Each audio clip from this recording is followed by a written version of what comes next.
Hello, everyone. Welcome. I'm Denise. I'm Associate Professor at the Lyle Center at Harvard University and also a SCELG member, Strathclyde Center for Environmental Law and Governance.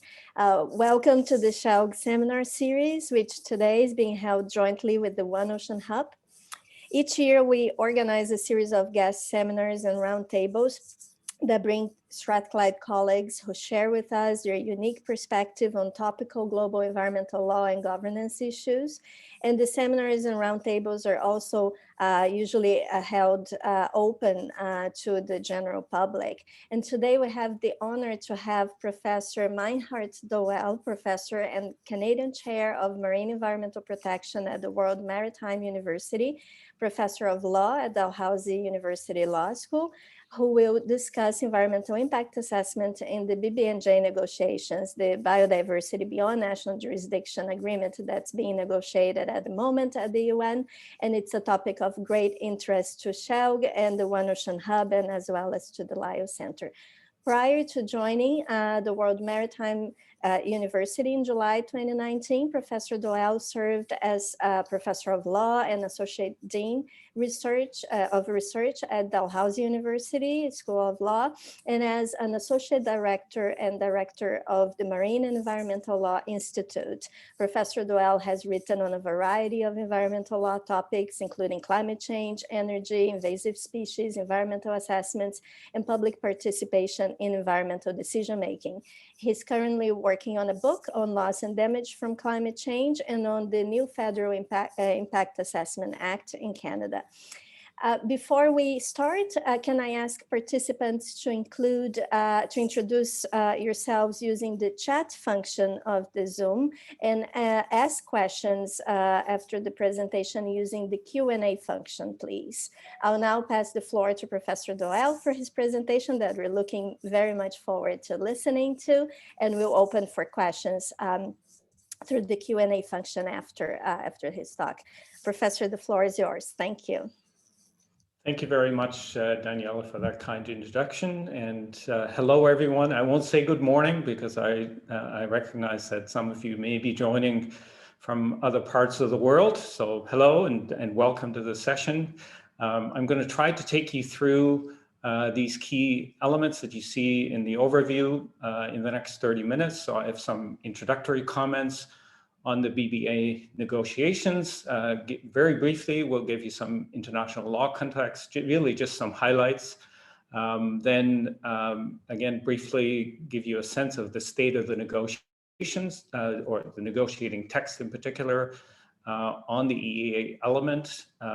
Then I need to introduce you to 12 elements of good EA because we use this as a basis for assessing the current negotiating text. So a bit of an introduction to environmental assessment. And then then I'll take you through those 12 elements and assess the negotiating text against those 12 elements.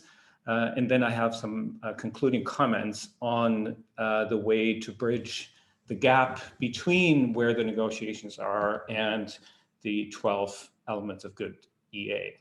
And the paper you see at the bottom is the basis for my comments today.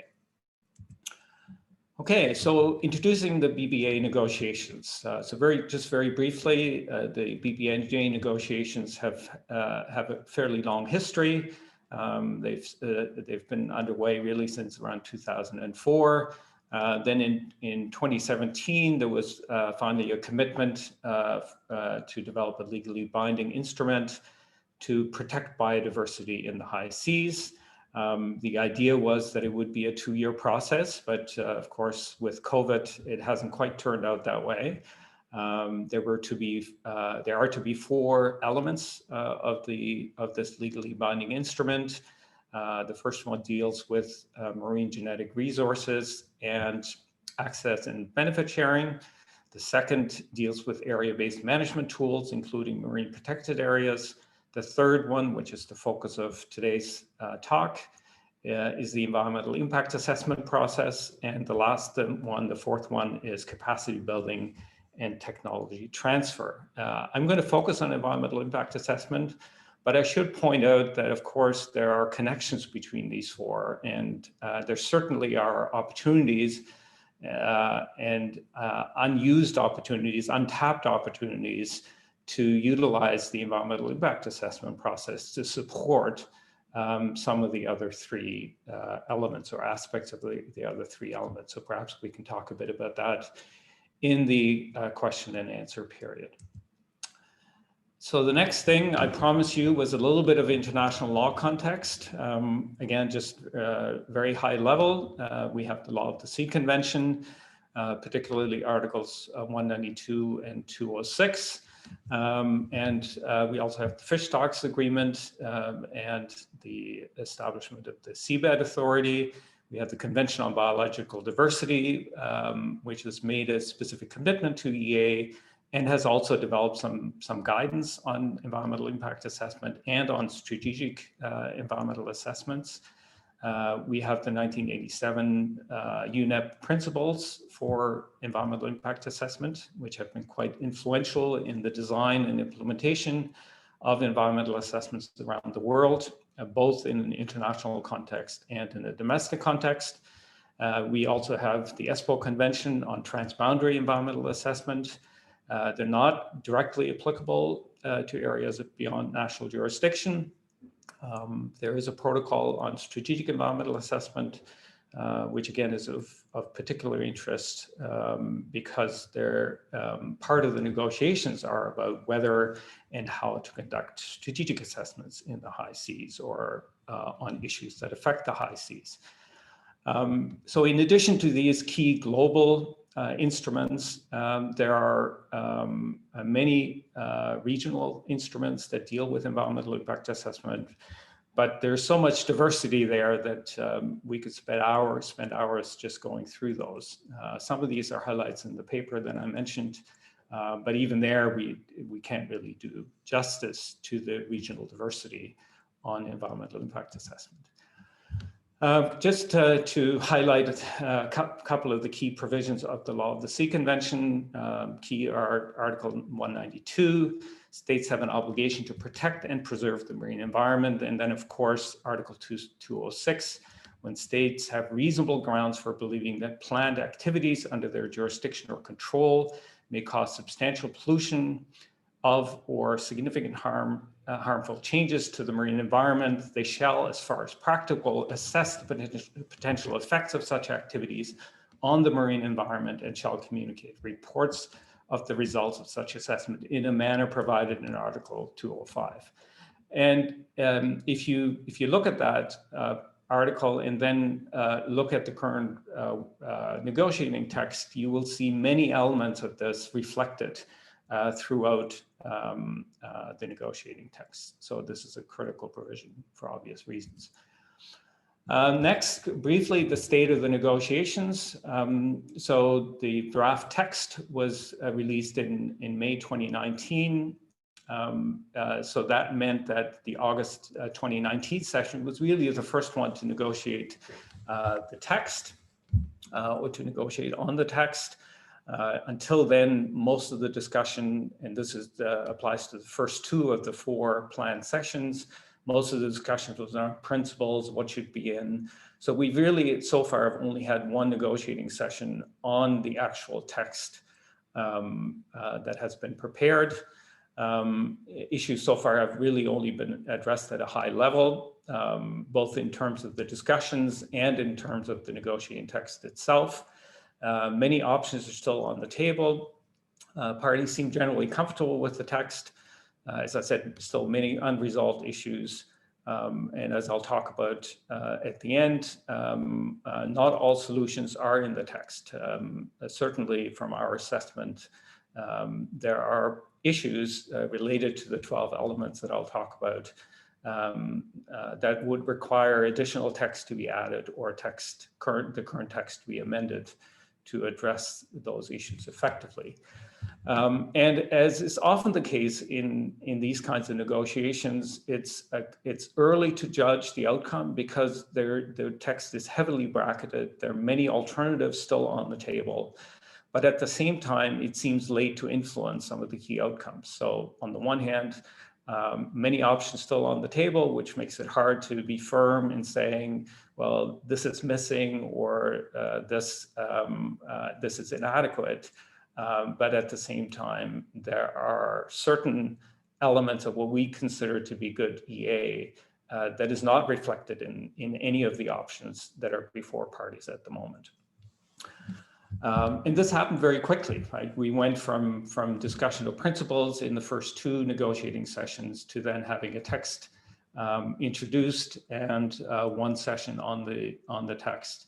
And now we're at a point where it becomes increasingly difficult to introduce new text, not impossible, but increasingly difficult. So in some ways, the delay from COVID may have been a blessing for these negotiations, I would say. So the last session was supposed to happen just as COVID hit, and there have been some intersessional discussions on some of the key issues. And so there's some hope that those discussions will lead to some reflection on whether the current text is adequate.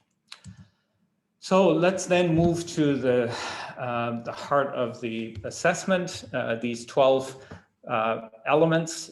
So in our paper, we call them elements of next generation environmental assessment, but for our purposes here, I call them elements of good EA because they really do reflect what the literature and best practice suggests should be part of a good EA process. So let me just quickly take you through these before I give you my sense of how the current negotiating text stacks up against these elements. So the first element is integrated tiered assessments. And what we mean by that is that it has been recognized for some time in the literature and gradually is being recognized in practice that the past and in many cases current focus just on project environmental assessments is not working. So just the idea of just waiting for proponents to propose projects and then carry out an assessment of those proposed projects has not been effective. It's created problems around cumulative effects. It's created problems around alternatives. It has created problems around how you deal with societal needs, purpose, and rationale for projects. There are many challenges associated with an assessment process that just focuses on project assessments. And there's a growing recognition that we need 3 tiers of assessment. So the highest tier would be a regional assessment that looks at all human activities and their collective impact on a particular region. And so that would include past, current, but also future impacts. And I think the emerging consensus is that the most effective way of dealing with future impacts is through the development of future development scenarios. So rather than making predictions about individual future projects, we look at what the future looks like for the region that is being studied. So that is the highest tier. And then this is then once that is carried out, or is at least carried out in high development areas, you then carry out strategic assessments where new issues come up, where new information, we have new insights into how human activities interact with each other and with the receiving environment, or there's a new type of activity that comes along, or some other new development. So the strategic assessment's main role then is to keep the results of the regional assessment current as circumstances change. And both of them collectively then provide a context for doing effective project level assessments. So that's the first of 12. So the second one is that assessments should be done cooperatively, and they should involve all jurisdictions and all institutions that have potential decision-making responsibilities with respect to what is proposed. So that's why here I put as examples the International Maritime Organization, the International Seabed Authority, and regional fisheries management organizations. Right? Those are examples of the kinds of institutions that should be engaged in cooperative assessments here. So that's the second one, cooperative assessment, so that there's one comprehensive assessment done collaboratively among all decision makers that then can inform individual decisions. The third one is appropriate assessment streams. So this element is about ensuring that we have multiple assessment streams so that we can deal with different scale and complexity of proposals. Okay. And so that applies to large versus small projects, complex projects versus straightforward projects, but also potentially applies to creating separate streams for strategic and regional assessments. Right? So appropriate assessment streams is the third one. The fourth one is transparency and accountability. And I'll just highlight on the accountability side that one of the key lessons that we have learned from EA practice at the national level and subnational level is that we need to make a transition from the historical approach of giving broad discretion to providing clear direction where possible, and leaving discretion where discretion is actually necessary. And by doing that, we hold decision makers, both process and outcome decision makers, more accountable for the decisions that they make. The next one is UNDRIP, the United Nations Declaration on the Rights of Indigenous Peoples. So this is a principle that we developed in a domestic context, that environmental assessments need to be UNDRIP compliant. They need to be sensitive to Indigenous issues. Of course, the relevance of this in a high seas context is still a bit uncertain. We'll have to look at different regions to see to what extent there are Indigenous issues that need to be considered, but certainly the consideration of Indigenous knowledge, the integration of Indigenous knowledge and ways of knowing into assessment processes is an important issue here. Whether it goes beyond that will depend on circumstances in a particular region.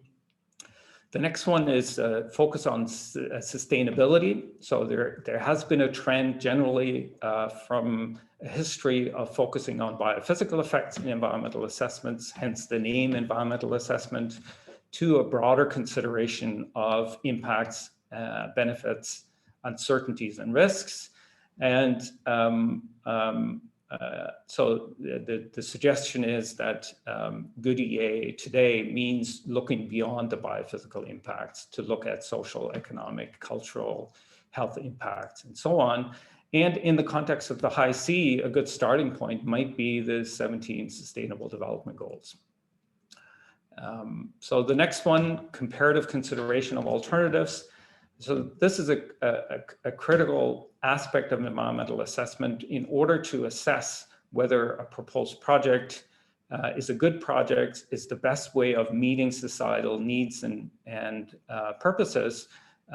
We need to consider alternative ways of meeting those needs and purposes. And only through that can we determine whether the proposed proposal is the best way forward. Cumulative effects mindset. So this is just a couple of very brief comments about this, but in a domestic context, there has been a kind of gradual recognition that the assumption, the underlying assumption of EA when it first started, which is that we can consider the environmental effects of a project in isolation without considering whether the ecosystem or a particular valued component is also affected by other past, present, or future human activities.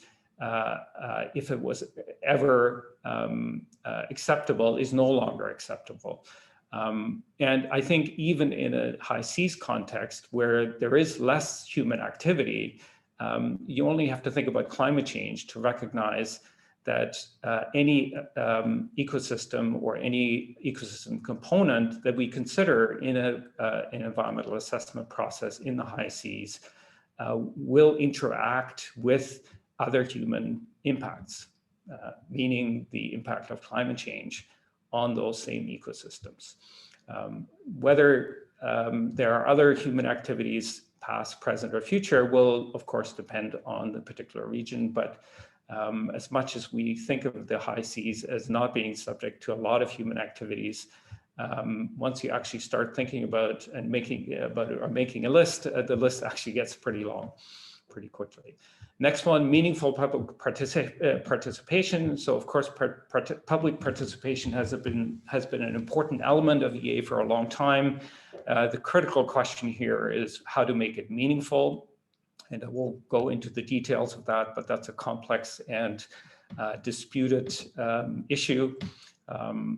Learning oriented, it should be learning oriented. And so in many jurisdictions, this is a completely new concept, because many environmental assessments at the domestic level have been adversarial, which are actually not, makes them not learning oriented. So the idea behind learning oriented assessments, it's multidimensional, but one of the key dimensions is that we should be designing environmental assessment processes that encourage proponents and those that are affected by the proposed activity to learn from each other, and develop common solutions, or develop solutions together.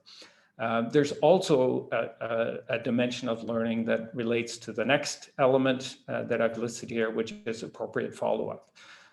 So one of the missing elements of EA practice in many jurisdictions is that either we don't do follow-up at all, or we don't learn from follow-up. And follow-up, the learning dimension of follow-up applies both to the approved project, so that we take the lessons that we learned from monitoring and follow-up of an approved project to adjust adjust the terms and conditions, adjust how we regulate it, adjust how we operate the approved activity, but also, and perhaps in the long term, more importantly, that we learn about what predictions made during an environmental assessment turn out to be accurate and which are not, so that we learn to make better predictions for future assessments. And so then the last one is independent and impartial administration.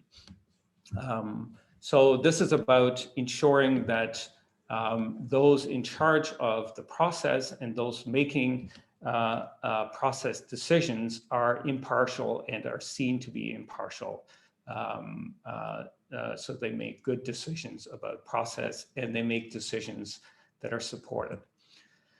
Okay, so those are the 12 elements. Let's quickly go through the status or how the BBNJ negotiations, the negotiating text, measures up. In terms of tiered assessments, there's some support for the inclusion of strategic assessment, although it's bracketed, but there's no reference to regional assessments. So, and limited recognition of the value of the tiering that I've talked about. Right? So while there is some reference to strategic assessments, for example, there's no discussion of the relationship between strategic assessment and project level assessment. In terms of assessment streams, very little recognition of the importance in designing multiple processes. For cooperative assessments, there's some recognition of the need to cooperate with coastal states, some but less recognition of other relevant actors like the IMO, like regional fisheries organizations like the ISA. There's some provision for it, but it's heavily bracketed. Unep compliant, there has been pressure, and there's bracketed recognition of the value of indigenous knowledge, but no discussion of Unep directly. In terms of transparency and accountability, there's quite a bit on transparency. It could be stronger, but it's quite good. But there is very little focus on accountability of decision making. So the very traditional approach, certainly it seems there's some language around what's called the internationalization, in other words, of having some international oversight, but little in terms of criteria for decision making or other signs of accountability for decision making. In terms of sustainability based, the accepted text is on biophysical. There is bracketed text for broader impacts. during the assessment. So it remains to be seen whether that text survives in the final text. But then more importantly, there is no recognition of the broader sustainability focus at the decision-making stage. As I said, just very broad discretion for decision makers, whoever it may be, without any clear direction. In terms of alternatives, there is a reference to alternatives, but it's bracketed, and there's little detail on the role, if it does find its way in, on the role of alternatives in the assessment. In terms of cumulative effects, there's strong support, but limited detail on cumulative effects. So it looks like the principle will come in. There's some bracketed text that's quite decent. If that remains, it'll provide a little bit stronger direction. But the most promising provision in the text is a provision for guidance. That provision is bracketed, but if it remains, then there is some hope that the guidance will address some of the critical issues around cumulative effects, including, for example, the need to connect the issue of cumulative effects to the issue of tiering, that we need to, there are certain things that need to be addressed at a regional assessment level and potentially at a strategic level in order for the consideration of cumulative effects at a project level to be effective. Public participation, strong recognition of the importance, but no real engagement in the issue of making it meaningful in essence. The other thing that I point out here on the slide is that there doesn't seem to be any recognition, and I certainly have seen no indication of a discussion around the extra challenge of engaging the public in projects that are so far removed from where people live, right? So we find in domestic EA practice, it's already more difficult to engage the public in a strategic or a regional assessment than a project assessment.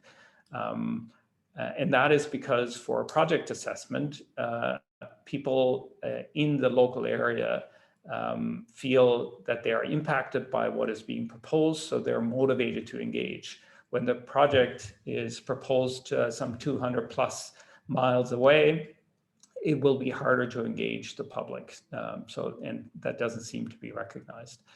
I saw no discussion of mutual learning or learning orientation. This is not a surprise because while this has been discussed in the literature, it is really in the early stages of being recognized anywhere at the implementation stage, even at a domestic level.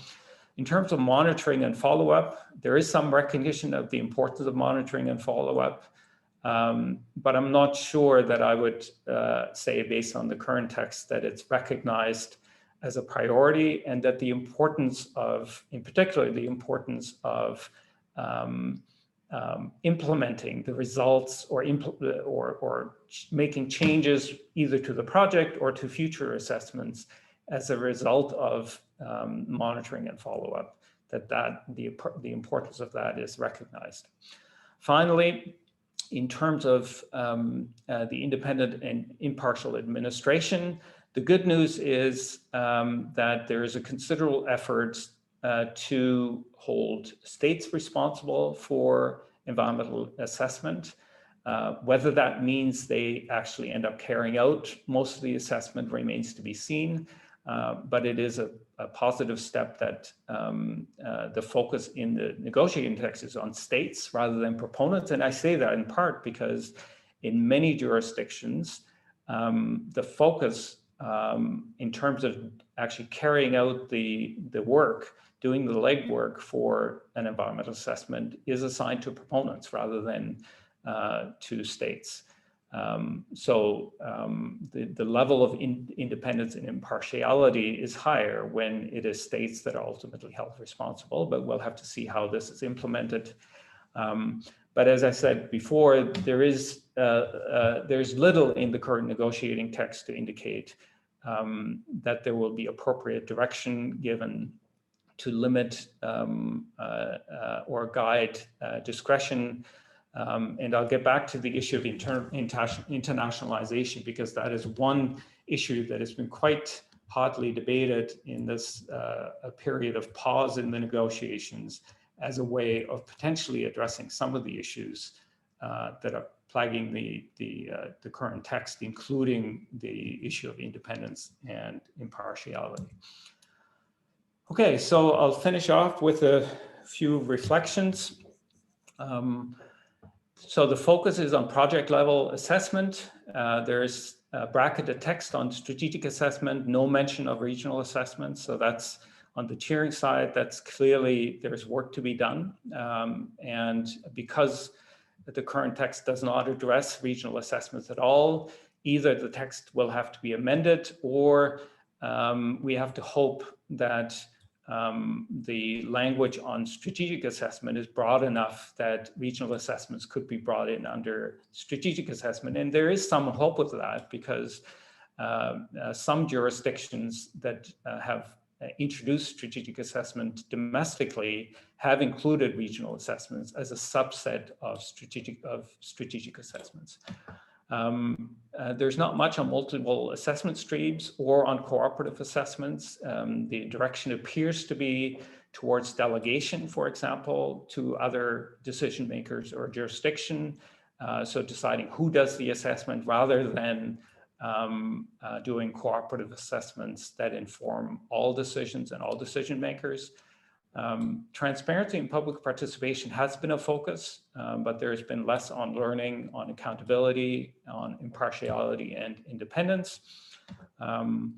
There has been a push for the consideration of alternatives and for cumulative effects.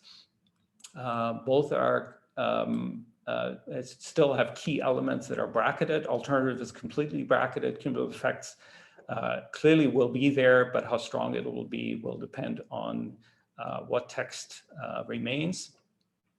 There is bracketed text on sustainability, but it's fairly weak. I'm surprised, for example, that there hasn't been at least bracketed text on the 17 Sustainable Development Goals, providing the guidance on sustainability. And there is some provision for follow-up, but not a lot of details. So where do we go from here? I think a number of the shortcomings can be fixed within the existing text. So if you go through the text, there on a number of the issues that I've raised here, you will find bracketed text that, if it is retained, will go a long way towards addressing the concerns that I've raised.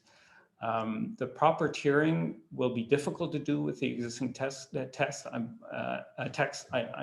I wouldn't say it's impossible, but it's more difficult, and it largely depends on a generous interpretation of the provision that is there for strategic assessment. We clearly need better integration of the EA process in a number of ways. There needs to be better integration into planning and regulation within the BBNJ regime itself. So, and what I mean by that is that, of course, other elements of the BBNJ negotiations deal with elements of planning and regulation. So, for example, there are provisions for marine protected areas.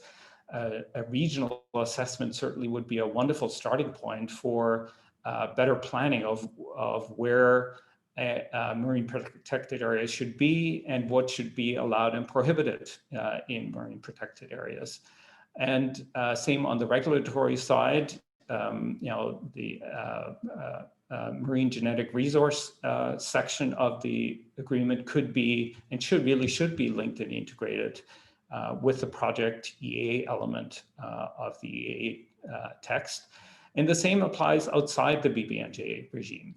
So, we should be thinking about the same kinds of issues about how we integrate the EA process with planning and with regulations for other institutions and jurisdictions that play in the high seas, that have a role to play in the high seas. In terms of the independence, impartiality, accountability, and learning-oriented elements, they're all in need of improvement.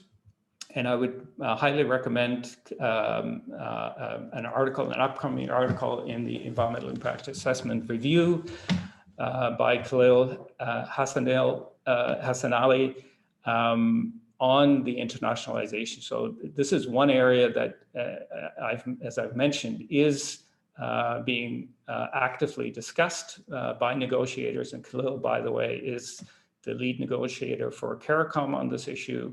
And he's put forward a very interesting proposal that's reflected in this, that's outlined in this upcoming article on some level of international oversight. So broadly speaking, this is about what level of international oversight there should be on the process and on the outcomes of the environmental assessment.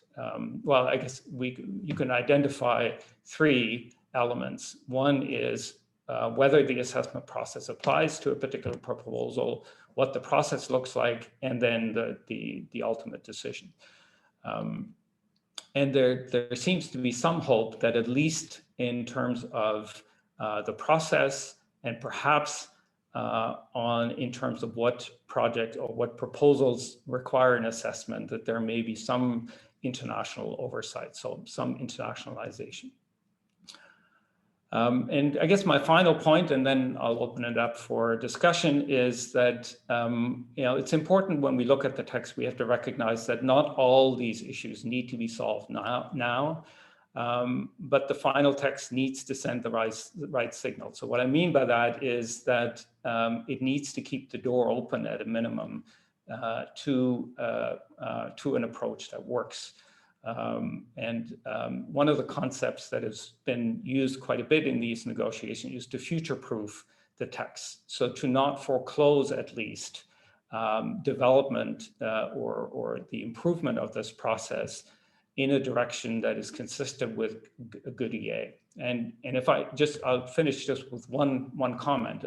My overall sense of the negotiations is that unfortunately, these negotiations were based on people's own experience and or countries' own experience in terms of domestic EA practice, rather than an understanding of how far current practice is from true effective EA. So as a result, much of what we see in the current negotiating text is repeating the problems that we've been trying to fix at a domestic level for a long time. So I'll leave it at that and look forward to the discussion. Thank you so much, Professor Doelle. That's fascinating. I really enjoyed your talk, and we have already some questions coming up. Just before I open, okay. Go on. Should I ask? Let me just ask you a practical question. Should I stop sharing, or should I leave it open in case people want me to refer to slides? I don't know. Okay, I'll leave it open then. Okay. Yeah, great. So I just a few comments from me before I started addressing some of the convey some of those questions that are already popping up, which I think it's of great interest to everyone. It's fantastic presentation. So first, thank you very much. And I totally agree with your points. I think that, and especially on the regional assessment, I think it would be really important to have that provision in the BBNJ agreement. I was encouraged by your words saying that, of course, that could be even interpreted as being part of the strategic environmental assessment. So hopefully the door is still open for that to happen, because I think that could be a way to integrate that cooperative efforts that you also highlighted across different competent organizations, because it's going to be a mess if everybody has their own processes for EIA, and then BBNJ is trying to do something different that doesn't connect the dots. Just one question from me, and then I'll ask the questions that are coming up already. One thing that, always, it's not surprising, but it's a conflict that I find in the discussions at the BBNJ agreement, is that, of course, it's supposed to be an agreement to operationalize the obligations, the general obligations contained in the Law of the Sea Convention. And of course, there's that tension between the sovereign rights of coastal states, including over its extended continental shelf, for example, that in the text, the draft text of the agreement at the moment is there. The states, coastal states, have sovereign rights and shouldn't be affected, and all of that.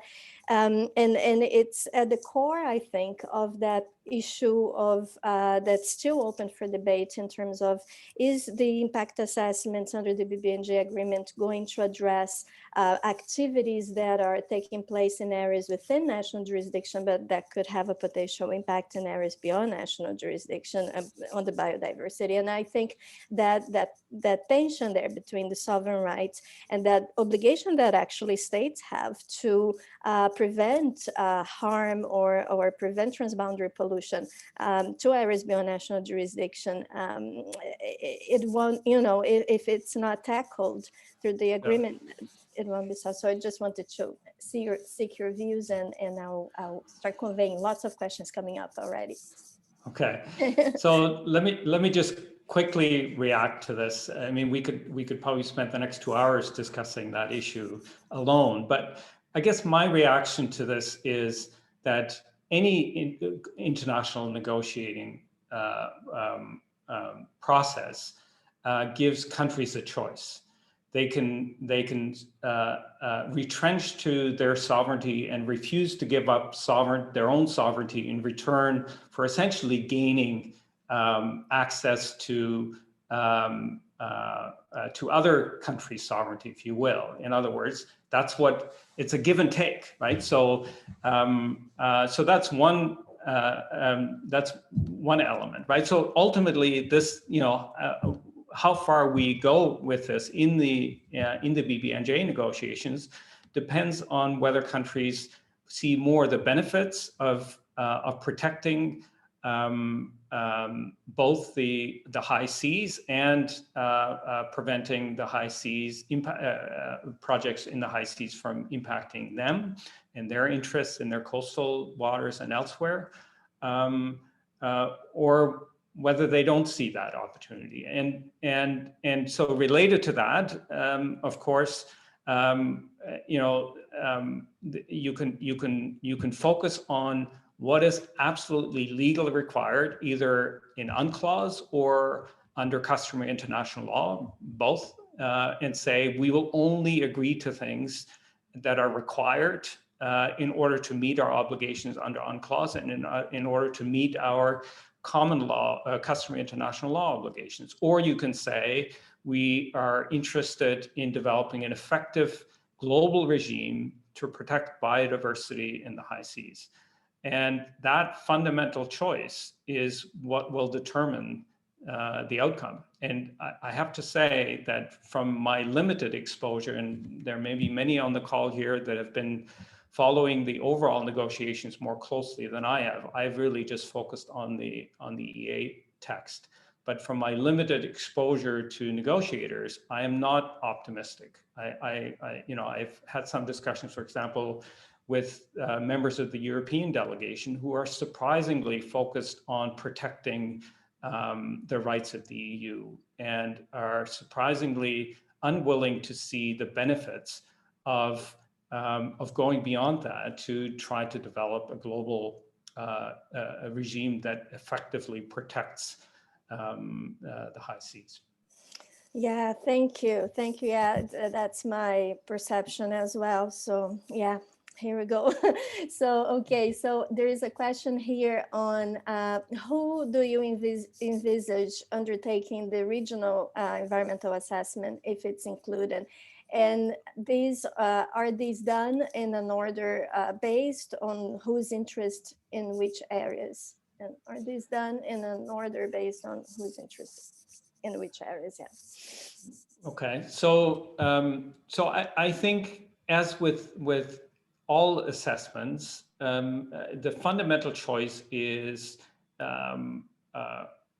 between letting an individual jurisdiction carry it out, or an institution for that matter, right? You can delegate to the International Seabed Authority, to a regional fisheries management organization, et cetera, or a jurisdiction, or whether there is whether you do it collaboratively. And certainly the domestic experience would point towards collaborative assessments involving all potential decision makers in the design and implementation is the way to go.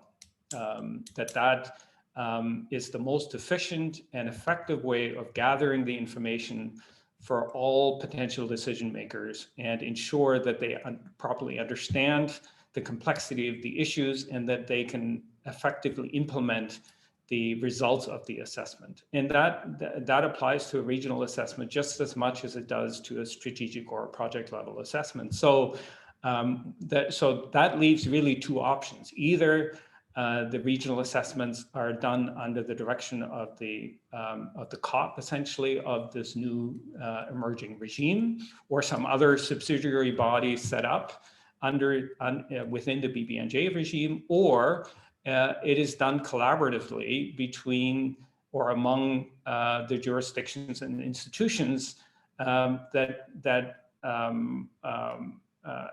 have a stake in the given region that you're looking at. And my tendency would be to go to the latter.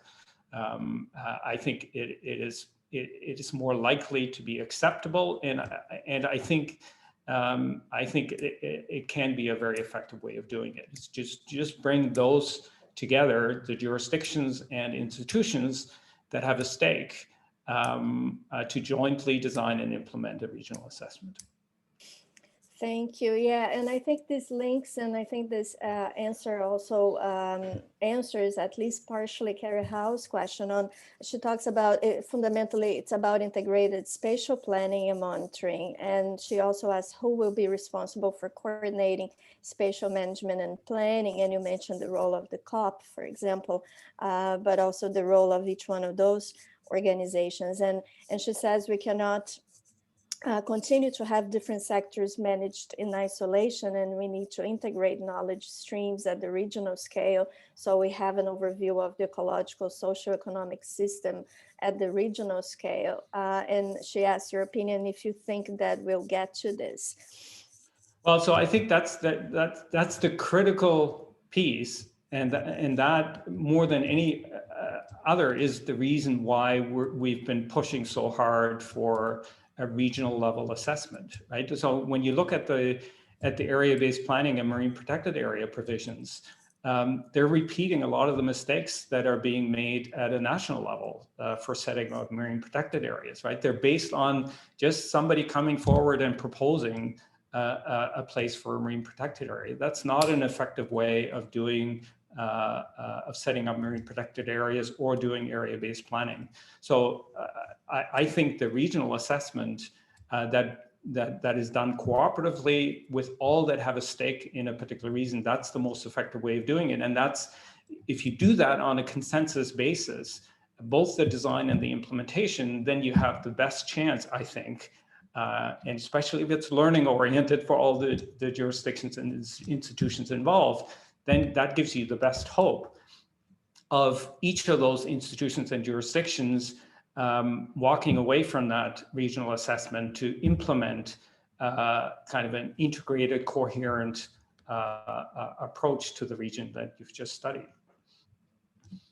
Great, thank you. A question here from Paul. If monitoring and evaluation is a significant element in the environmental assessment processes, and there is no clear commitment to it on the prioritization, does that represent a loophole in the process? And what recommendation will you give in a situation like this?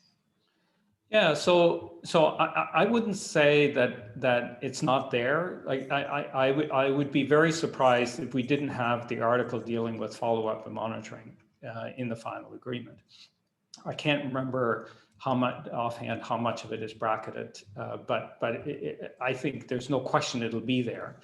What the key thing that's missing, and again, I should point out that this is also missing in many of the domestic EA processes or legislation that underlies EA at the domestic level, is a clear link between the results of monitoring and follow-up and decision making, right? So we need to take the results of monitoring and follow-up and do what we can to adjust the activity when predictions turn out to be wrong, or when terms and conditions are not being complied with, or we identify other problems, right?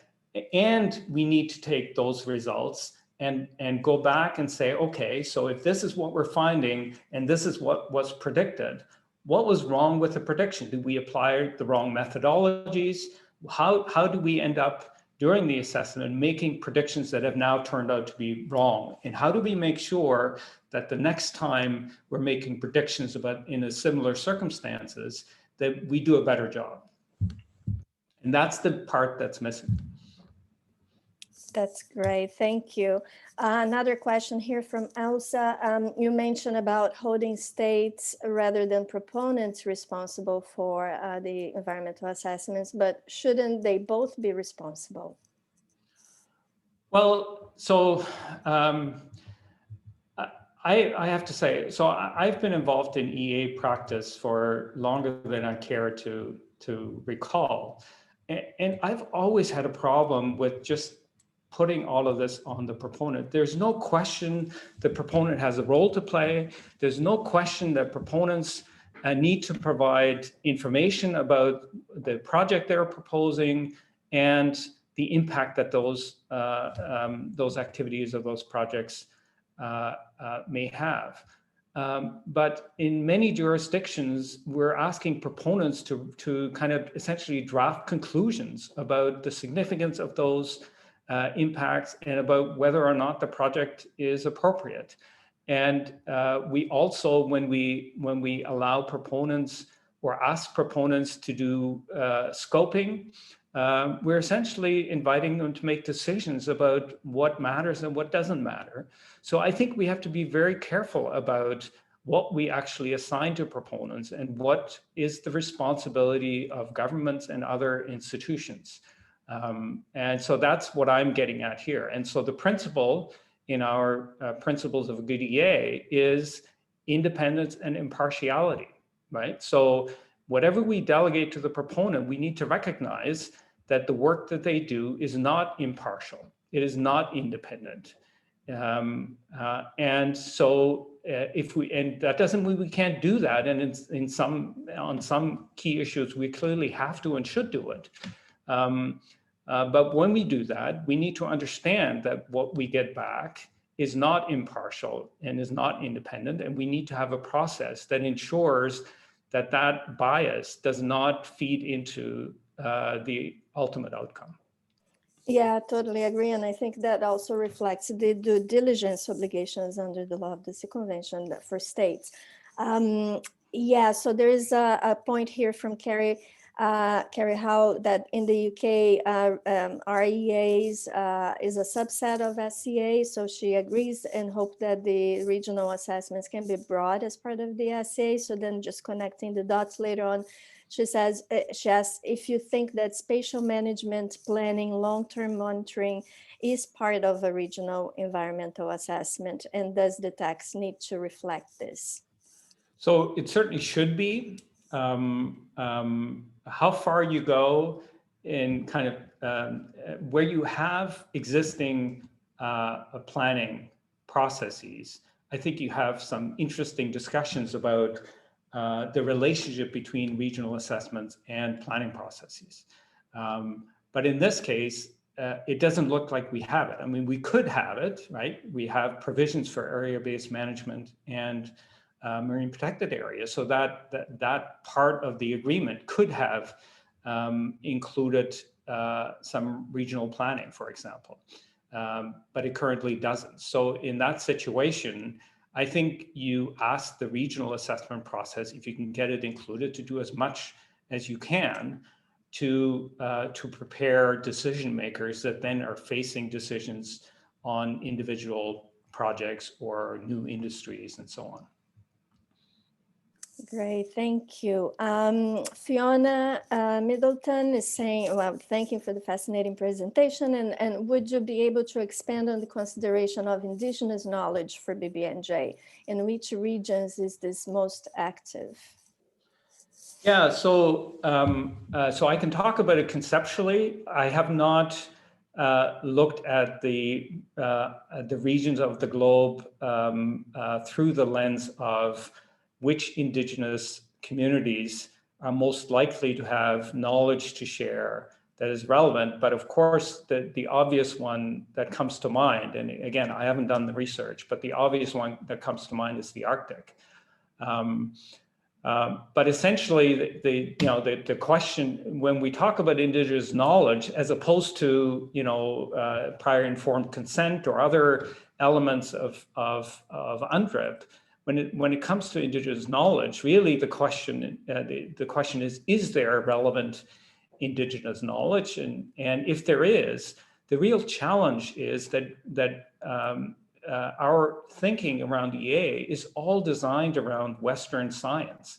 And so far, in most jurisdictions where we've made efforts to bring indigenous knowledge in, we haven't really recognized that the indigenous knowledge comes from different ways of knowing, and that there is, even within the indigenous world, there are different ways of knowing. And that in order to properly value and incorporate indigenous knowledge, you have to understand the way of knowing. And so that cannot be a simple matter of saying, does the information I'm getting match up with Western science? And if it doesn't, then because Western science is based on peer review, I'm going to accept Western science and assume that the indigenous knowledge I've been given is not accurate. So that's the challenge. Thank you. Yeah, no, I think I agree. Yeah, the Arctic also popped in my mind. In the negotiations, the Pacific SIDs are very active at the states, very active in talking about the integration of traditional knowledge, for example, into the BBNJ agreement. Another question here from Leon, thanking and everything, and perhaps a more general question. Do you have any personal views on how considerations associated with the common heritage of mankind, especially with regards to the protection and preservation of the marine environment, may influence the development of the BBNJ regime and in the direction of the EIA requirements that may take in the future? Yeah, I'm sure there are others on the call that have been closer to the role that this concept has played in the negotiations. But my impression is that, unfortunately, as nice as the concept is, it has become a source of division. So I think in order to make progress here, I think different terminology is probably needed. I don't think, my sense is that this language will not be in the final text. And I also think that there are perhaps other ways of moving in that direction. But that's, as I said, it really hasn't dominated the discussions of the EA elements of the negotiations. So I'm not sure how informed a view that is, but that's my impression. Yeah, no, thank you very much. I agree. I think that they will have to find pragmatic ways to deal with that. Then Zodumo asks, what are your thoughts with regards to the Sustainable Development Goals, relevance and comprehensiveness of the guidelines provided in relation to the environmental impact assessment as may be relevant in the BBNJ negotiations, as well as general application of the SDGs by different organizations and individuals, mentioning specifically SDG 12 on the production, sustainable consumption and production, and SDG 14 on the oceans. Yeah, so thanks for that question. So the reason for raising the Sustainable Development Goals in the context of moving towards sustainability, a sustainability focus, is that, of course, they were adopted in 2015, and here we are struggling to figure out how to operationalize the concept of sustainability in the high seas. And so, you know, I'm sure they won't be perfect, and I've been involved in a couple of projects to kind of start to critically assess how complete they are. And it's a complicated question.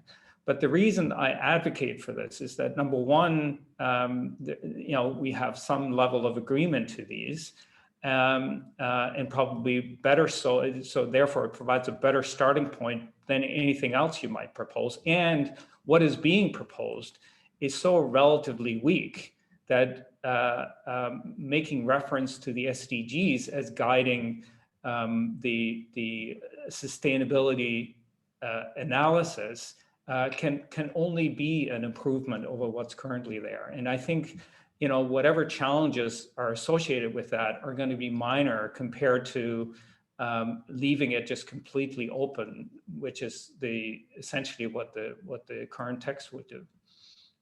I'm conscious of the time. It's 11 and we're 1 minute past the time. There are only 2 more questions. So if we could continue for 5 more minutes, we might be able to finalize that. I'll try to be quick in answering. So maybe I'll just combine those 2 last questions. Elsa asked about can environmental assessments be about enhancement and not just protection? And if yes, how can we legislate that? And then Neil Cochran asks, project environmental assessments is often criticized for creating alternatives which are too narrowly drawn and point towards the proponent's preferred design solution. Would REA's focus on future scenarios help to define options which PEA have to consider? So the short answer to the second question is yes. That's one of the key contributions a regional assessment would make. You would do future development scenarios, and ideally the outcome would be that all jurisdictions and institutions that participate in the regional assessment would agree on a preferred future development scenario for the region, which would then guide decision-making at the project level and would make alternative analysis a lot easier. And what was the first question? Was around enhancement. Yeah. So this is, and I should have emphasized this more. This is the whole point, or the most significant point behind the shift from a focus on biophysical impacts to a sustainability focus. The basic idea behind sustainability assessment is that you consider all impacts and all benefits. And the goal is to thereby ensure that there are net benefits and that you've not maximized the net benefits and you've maximized the fair contribution or the fair distribution of those benefits. And so if I just quickly talk about the SDGs in that regard, right? So a good starting point for this kind of analysis would be to say, we expect projects to contribute to all sustainable development goals, or at least not hinder the pursuit of any of the sustainable development goals. So at least they should be neutral on if once a project or a proposal is negative on one of the SDGs, that is what should raise concerns. And then you have to look very carefully at whether you and under what conditions you're willing to trade off regression on one SDG against progress on others. That's wonderful. Thank you so much. We need to close the session now, but I think it was very stimulating, very insightful. I want to thank everybody for their active participation, lots of questions, wonderful questions, and special thanks to you, Professor Doelle, for sharing with us your knowledge and expertise on this theme. We're looking forward to reading the article and to continue discussions as we move along. And continue this dialogue, because I think it's been very fruitful. So thank you very much, everyone, indeed. And thank you for organizing it. Very much enjoyed it. Thank you.